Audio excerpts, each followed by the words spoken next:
యేసుక్రీస్తు నామమున మీ అందరికి వందనాలు తెలియజేస్తున్నాను. యూట్యూబ్ వీడియోస్ చూడడం, షార్ట్స్ చూడడం, రీల్స్ చూడడం ఇవన్నీ తప్పు కాదు, కానీ మన విజన్ ని డివిజన్ చేస్తుంది. డైవిజన్ అంటే 2 విజన్స్ గా చేస్తుంది అనమాట.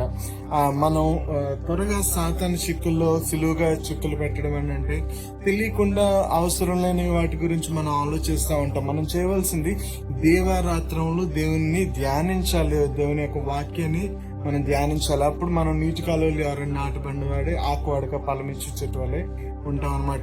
మనం ఆశీర్వదింపబడాలని అంటే దివారాత్రాలు అంటే ఉదయం, మధ్యాహ్నం, రాత్రి అన్ని సమయాల్లో కూడా.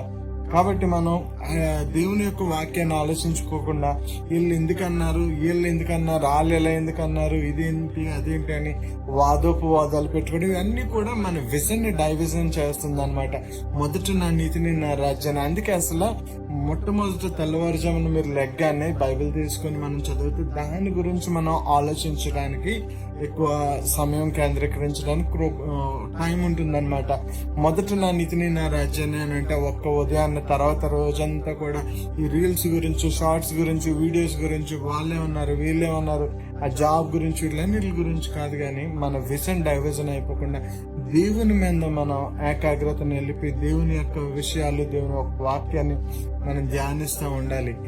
ఈజీగా ఆ పాపం కాదు, కానీ యూట్యూబ్ వీడియోస్ ఇవన్నీ సాతాను మనం సింపుల్ గా పక్కకి లాస్తుంది. మన నోట్లో నుంచి జీవజలదారులు రావాలి, మంచి మాటలు రావాలి అని అంటే అనవసరమైన మాటలు వీటిలన్నిటి గురించి వస్తూ ఉంటాయి. తప్పు కాదు, కానీ ఎక్కువగా దేవుని వాక్యాన్ని ధ్యానించడం, చదవడం. ఆ మాట ఎందుకు రాశారు, ఇటువంటి విధంగా ఆలోచిస్తూ ఉంటే నీ జీవితం మారిపోతుంది. God bless you all.